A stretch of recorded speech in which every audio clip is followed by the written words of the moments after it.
Welcome to Shotcallers, and today is a very special day because it is our 1-year anniversary, and we are fortunate enough to have Ted McGrath here. He's a theater performer, speaker, and best-selling author. He has created 5 household brands and made millions teaching coaches, speakers, and service-based business owners how to turn their life story and life experience into a lucrative business that impacts millions and makes millions. Ted brings a unique approach to coaching, speaking, transformation, and information marketing by combining his business marketing strategies and his transformational skill set with his talent as a performer. Now, not only is Ted one of the highest paid consultants in the industry, he is also a theater performer of the smash hit one-man show called Good Enough, where he plays 15 characters on stage from his life story. He is on a mission to combine the impact of entertainment industry and transformation industry to unite the two most powerful industries and influencers on the planet for the greater good. Ted, I am so glad to have you here. Thank you for coming on the show. Very excited.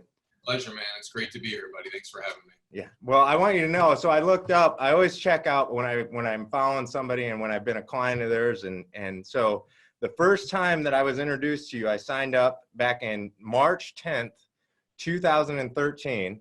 I signed up for a webinar on how to build lucrative and lifestyle-friendly coaching business. Oh my God. So since then, I've gotten many of the programs, your book, and Message to Millions and all that. So very big fan. And one of the reasons I love what you do is because back in 2013, I feel like a lot of people in our industry were, they didn't walk the walk first. And that's what I love about everything you do. You walk the walk, not just talk it. You've experienced it. So that's why you resonated with me. So welcome to the show.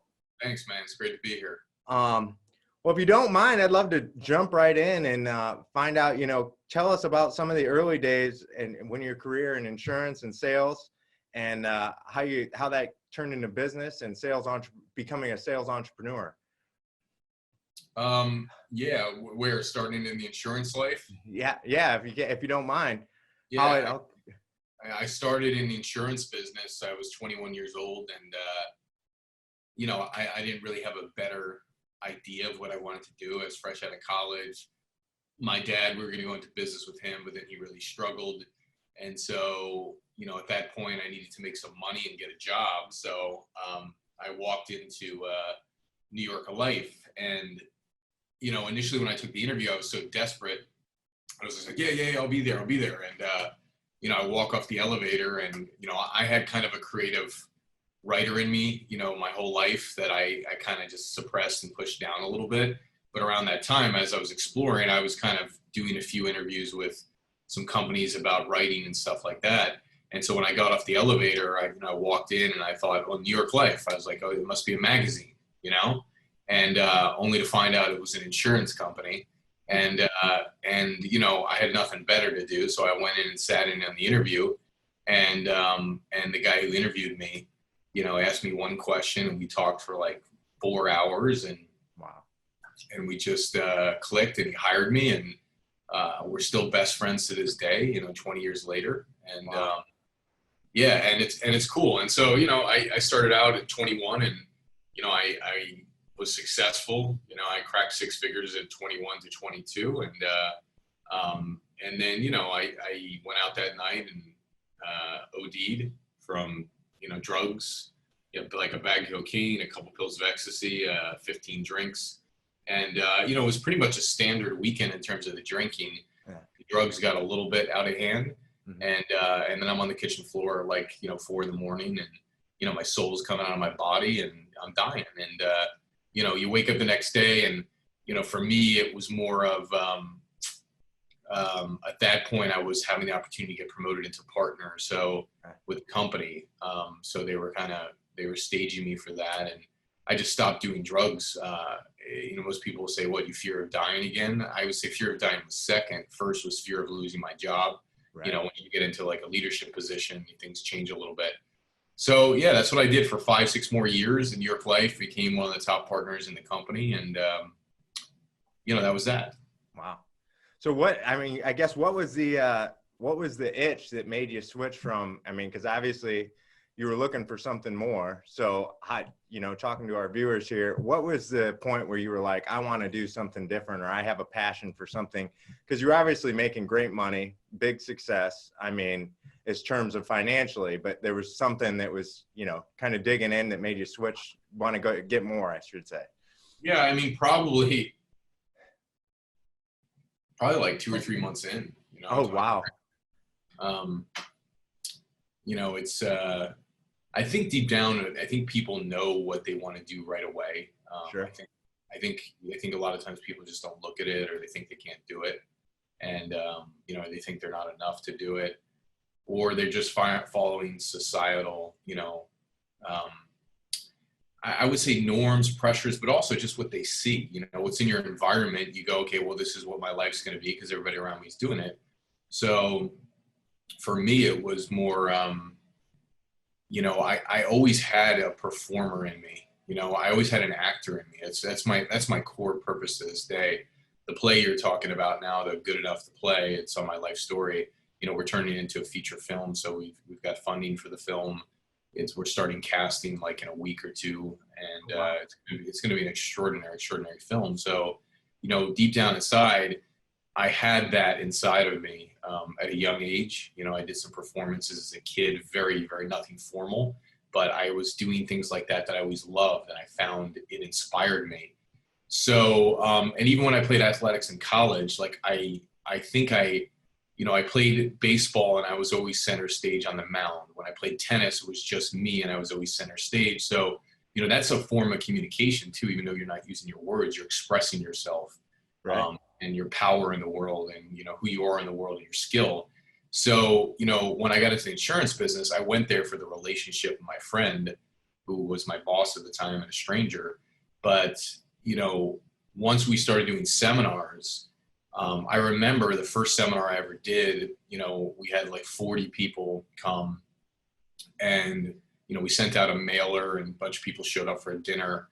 And, in doing it, my whole focus was actually how good of a story I was going to tell up there. So I created this story and I started to tell the story. And my only real interest up there is kind of funny. If you look at it, my only real interest up there is to tell a great story. Right. And even to this day at my seminars, it's an interesting thing.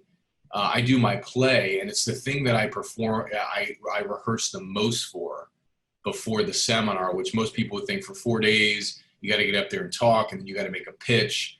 And, most people go through their pitch religiously. I glance it over and get up and do it.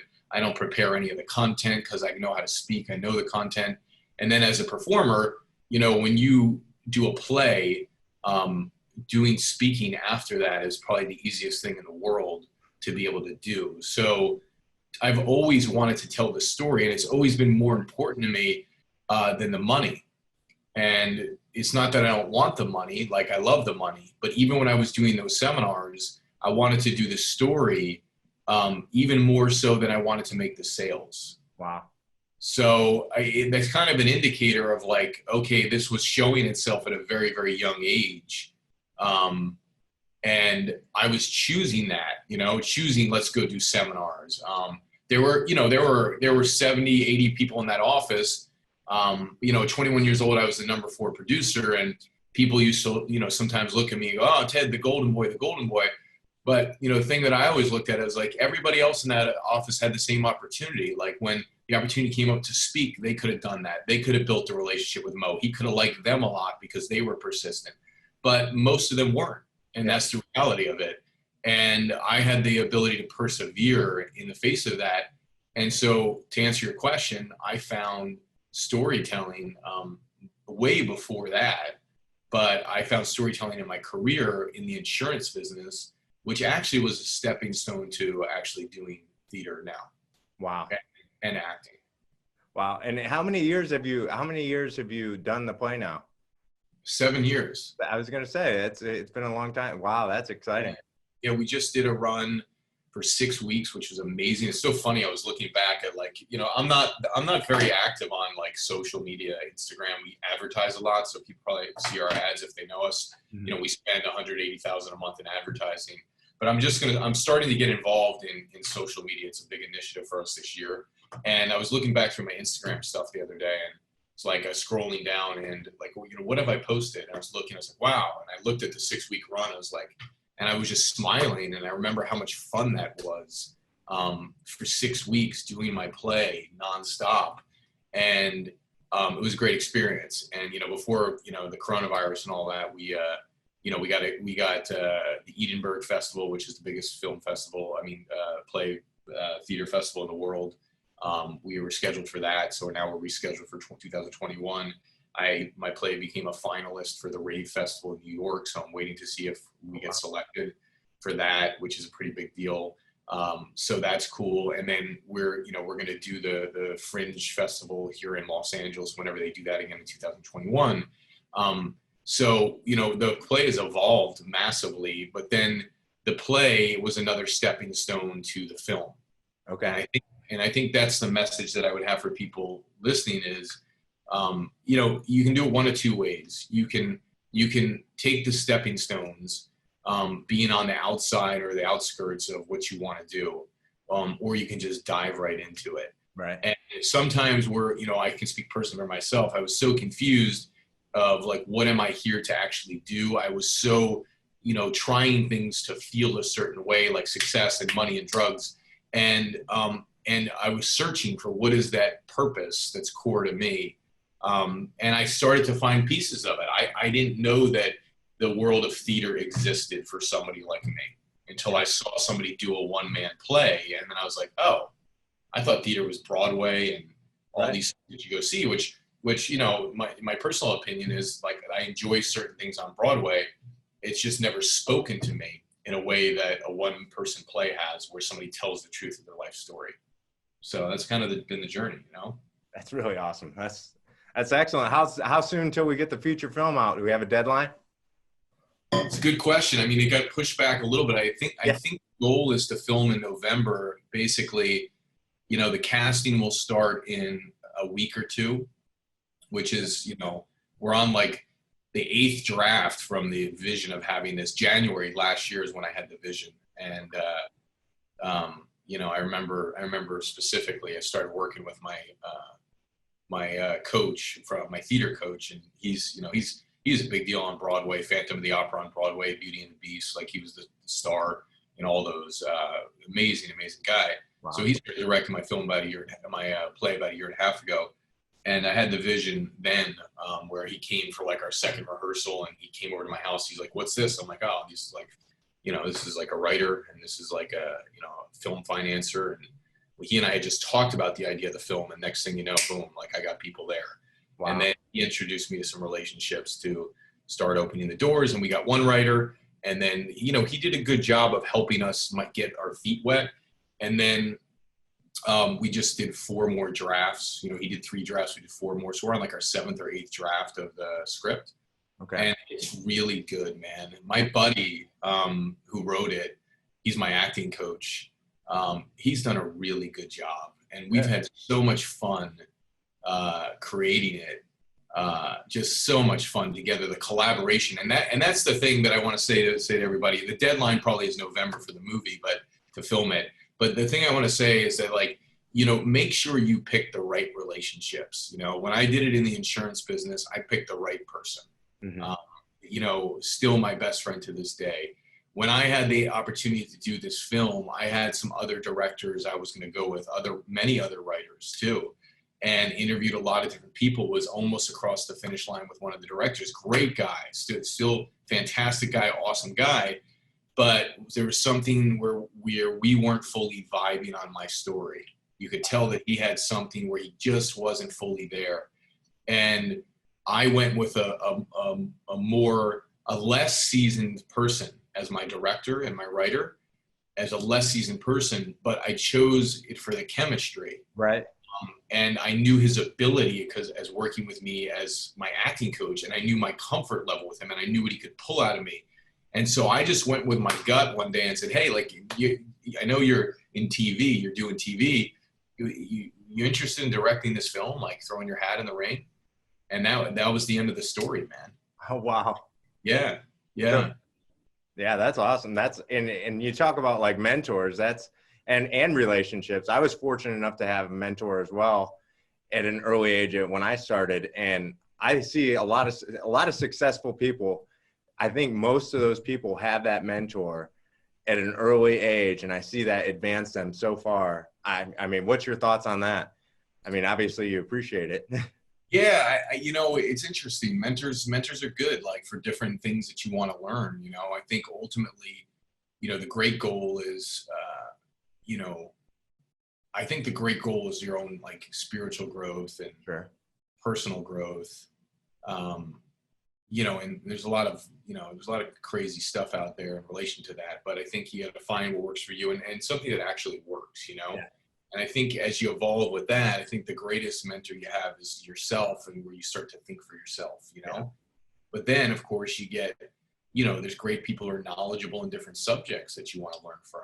Or if Yeah. you haven't been in business before, like my mentor, I had no experience at 21 years old in business. Right. They, you know, without him, there's no way I'm doing what I'm doing that first year, you know? And it's just the idea that nobody does it alone, you know, even in doing a one-man play, you know, you're up there alone, but you have a whole team of people that are supporting you, you know. Behind If the you start scenes. a film, you got a whole cast. I mean, the efforts going in with the amazing people I have around me right now, and really, truly amazing people in the entertainment industry. Just great people, good people, you know what I'm saying? Like Yeah. ethical people. Yeah. And you got to have that. And so that, to me, that's the number one thing of decider of anything. Like pick those people first, and the rest will, you know, you'll work the rest out with them. Yeah. And it's very refreshing having those type of people around you as well. Yeah, it's funny. We were joking the other day, and like you know, I'm kind of shielded from the entertainment industry. I just see the good in situations, and then of course I'm also trained to see when something's out. Like, okay, there's something about this person that we need to, you know, that there's an issue here. We probably don't want this person on our team or in our group, and you just got to be able to spot that. But for the majority, I mean, people are really good people, you know, and so I've always attracted good people, and that's what we have in our group. And we were joking the other day, like, you know, wow, this is such a great positive group, you know, but not positive from the sense of, oh, you're really good, and you know, and they're stabbing you in the back behind your Right. back. Positive from the sense of like constructive, you know, when everybody wants to give their thoughts, and positive from the sense of like everybody respects one another, you know. Yeah, that's terrific. That's great. And on that, you know, with you're very confident and you teach confidence in a way that I love, not only in your book, but in what you do. What would you say for like entrepreneurs? How can they gain more confidence and you know, bring it to the table with that? Because a lot of them, that's one factor that they're missing, and it's a huge factor. So Yeah, I mean, a lot of it's life experience, you know. I think that's one thing that's huge is like you got to do it. So I think that's part of it. Some of it's knowing, like it's what you know, right. like deep down, you know, anybody can have uncertainty in a situation, right? Like you get into a situation where you run into somebody and you kind of like collide on something. Oh, you're certain you shaken. But if you have a strong point of view, then you're certain you won't be shaken with that. Right. You know, that's one. But two, you run into situations where, you know, maybe whatever, something's happening in the day and you're in that situation and you've lost your focus, or, you know, you're whatever, and you might feel uncertain. But if you know that you can do it, and you really know, which is different to me than belief, you know. Yeah. Knowing is just at your core. Like I know at my core that I can act. I just know that. It's just something that's been with me for whatever your beliefs are, for many lifetimes for me. And so, you know, when I sit there and, you know, do stuff with my acting coach, I also have to have somebody who believes in me as well, because if you have somebody else there who's counter to that, that's going to affect you. So I think the biggest thing that knocks people off is when you have people in your environment who are invalidating you, you're going to think less of yourself if you're not trained to smack them over the head a little bit. If you hear somebody say that, you know what I'm saying? Yeah, absolutely. So, you know, and so, you know, you gotta be able to handle stuff like that. Like, you know, I've had people at my play come to my play, and, you know, you have those great people in the room, and you have, you know, in any room, you'll have a few people that are just, you can spot them from a mile away, you know? And I remember seeing this one time with a guy, and I could spot him coming, you know? I could spot his emotional tone and look at him. And I just knew, I was like, oh, this guy's a problem. And sure enough, like, he wanted to come, like, project on me and give me feedback. And, you know, and I was just very polite and said, hey, thanks so much, man. I appreciate it. I know you're probably about to give me feedback right now. And he's like, how'd you know? You know? You know, and I could spot it. And I said, it's great, you know, but I work with my coach, and that's why I hired him. I pay him to give him feedback, and I choose who gives me feedback or not. But thanks so much for coming. Appreciate it, you know? So I think you have to be able to protect your space. You have to be able to spot who are the good guys and who are the, you know, and then who's small, you know, like I said before, a very small percentage people are not the good guys. Yeah. But you got to also spot the people who are confused. It doesn't mean they're not good. They're just confused, you know? And, you know, that's kind of how I run my life. Yeah, that's a very good way of putting it.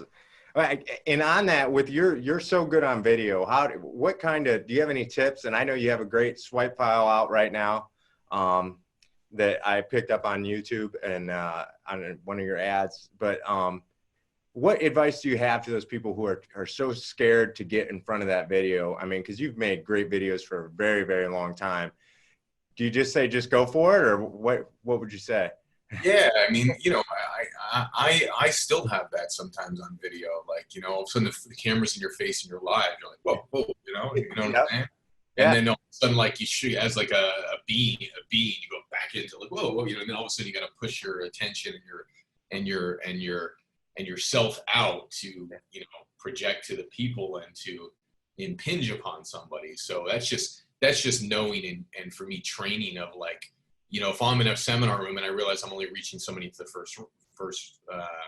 first row, I know that I can then project out and reach people in the back row. And I don't mean my voice. For me, I mean as a being. I'm a spiritual being. I can fill the room, so I can literally, if I want to go into the back room where I'm standing on stage, I can literally go there spiritually and boom, you know, impinge upon somebody in the back. So I understand that. I know that about myself, and that's pretty much what I do. On camera, it's the same thing, you know, and you know, it's practice and confronting it. You know, if you're gonna you know, do a video with this iPhone, you know, like, you know, you got to pick it up and be there with the iPhone, you know, because it's just the lens, right? Like, well, what are people worried about, you know? It's just a lens, right? So, but then if you go live, then you have eyeballs watching you. So you have the willingness to confront that. And then you also got to realize that, you know, you're always going to have people who make some negative comments. Sure. It's always going to be there, just like, you know, and it's rare that I ever say all the time, you know, or everybody, but I don't see a time at this point in this lifetime where you're going to put something out where you're not going to have people who are negative about it. Right. So you got to just learn to deal with that and, you know, not even pay attention to the comments on it and just, you know, just send your message. And I would also say, just like, know what you want to say, you know, like have 3 bullet points you want to talk about and just talk, you know, and if you're not confident, just practice before you even go live or before you go on video. Do it 100 times. Yeah, exactly. That's great advice. Great advice. What do you think what do you think now? I mean, we have a lot of spotlight on entrepreneurship right now, and everybody wanting to be an entrepreneur, and I love entrepreneurship. Do you have any advice for those who want to get started? And do you think that they should jump in right away? Or what would be, I mean, because I look at my path and had things not working out the way they did. I don't know, had I not gotten the core business model, do you think they should start there in like an entrepreneurship or working for somebody else? Or do you think they should dive in, or what's your advice, I guess? I think they just need to make a decision that's best for them. Like, everybody's situation is different. It's like, you know, so I was in the insurance business with no kids, no wife. And I was in a situation where it was, you know, I was critical of where I was at for years, which was, you know, my fault. You know, the company was a great company. Yeah. If I didn't like it, I should have just left. And there were a lot of things that I did like about it and I did enjoy about it. You know, I was just immature and young and doing stupid stuff. So at the end of the day, I just left because it was like, I didn't want to do it anymore, you know, but I knew deep down inside there was something more for me. I knew that I had an entrepreneur in me. I had somebody who wanted to go do something, but more wanted to do something that I was passionate about that was going to bring me fulfillment, you know? Yeah. So, so I just jumped, you know, like we had a plan of like a transition plan, 6-7 months. And then one day I just called my mentor and my buddy, and I just said, listen, I'm out, dude. Gone. And I just left. I didn't have a plan. We had a plan. We were starting a business, but not a solid plan. So I think, you know, you have to determine what your risk level is.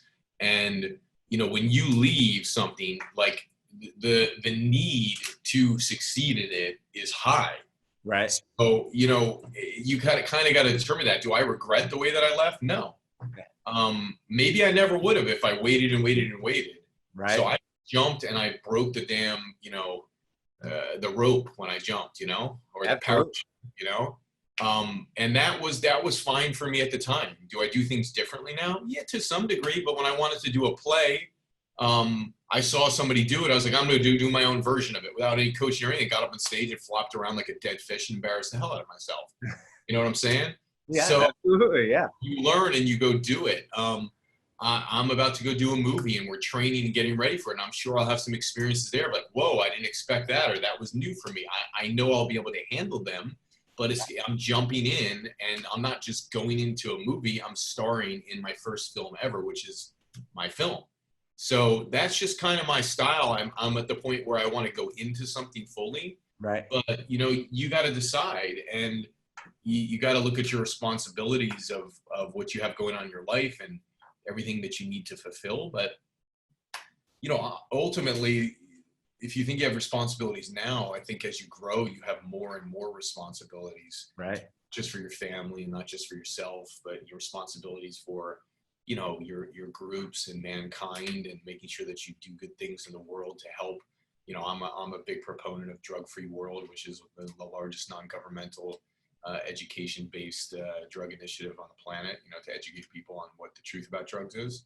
And I raise a lot of money for it, and every event that I do and shows that I do, I promote it. I play a big role because drugs is destroying our society, particularly in America. You know, yeah. we're one of the worst with it. So I'm very big on that, you know, and there's nothing in it for me in terms of financial benefits or gains. There's just the responsibility of, I want to help mankind, and I went through that. But more so, I just see how bad it is. You know, yeah. it's not as much of the personal thing. I'm not affected by the personal aspect of drugs, from cocaine and all that stuff, even though that's a big thing we talk about. But I'm also very big from the perspective of the psychiatric drugs. Yeah. You know, are running rampant, and they're just misused and abused for a big percentage of the population. And that to me, that a lot of that stuff is just, it's a problem, you know? Yeah. I love that too. You get that moment of satisfaction, and then that hunger comes back. And because that's one of the things that always scares me is, I always think about, I do compare it, like you said, I know what I'm capable of. And if you really imagine what you're capable of, that's one of those things where you're like, other people may be, oh, wow, that's amazing you did that. And you're like, oh, well, thank you. I appreciate that. But I know I could be doing this. And that's always in the back of your mind. It's like a driver for me, but so. Yeah, I think everybody, you know, everybody's different. And I think you just, like, for me personally, I got to know what's true for me. And Yep. so, like, if somebody thinks it's great, I'm flattered that they think it's great. I think it's great. And it's nice to get a compliment where somebody flows a little power and admiration to you, and they go, hey, that was amazing. You know, it's nice. And then you have to go internally and go, well, did I feel like I was amazing with it? You know, and if I did, that's great, you know? And if I didn't, I was like, okay, well, it's a nice compliment, but I know for myself, like, what was true for me, and I'll take the compliment and appreciate it, you know? Yeah, absolutely. Well, do you have anything else you want to add to our viewers at all, or anything else you want to throw in there? No, I'm looking at that Never Be Closing book. I'm like, I should at our next event, I gotta print copies for that. Yeah. But it's cool to see it. I haven't seen a copy of it in a long time. Yeah. But I would say, no, I think my final words are, I think I've said enough, and that's pretty much it, you know? Well, one thing I'll add to the Never Be Closing book. So I have my paper copy that I completely ripped up, tore apart and, putting all the earmarks on and highlighting because I love it. And then I have this is my professional copy where I put on my bookshelf. So it's I'm a teaching one and then I have my other one. So, yeah. That's cool, buddy. Well, I appreciate you having me on, man. Thank you very much. Oh, well, and what's the best way to contact you for everyone? You can go to Ted McGrath Brands, like brands.com. So Ted McGrath, TEDMCGRATH. Okay. Brands, brands.com. And, go check it out. We have a bunch of content on there and stuff. Most of our stuff is done through funnels. So I'm sure if you go to our website, we'll probably retarget you and then you'll see all of our stuff online, which is the more relevant stuff when we're advertising. Yeah. But you can go check out the website and there's some free stuff on there. You can check it out and that's it. Thank you very much, Ted, for being our 1-year anniversary show. We appreciate it. Yeah, well, thank you very much. And we appreciate you being on. Yeah, that's awesome, man. Appreciate you. Thanks, brother. Yep. Thank you.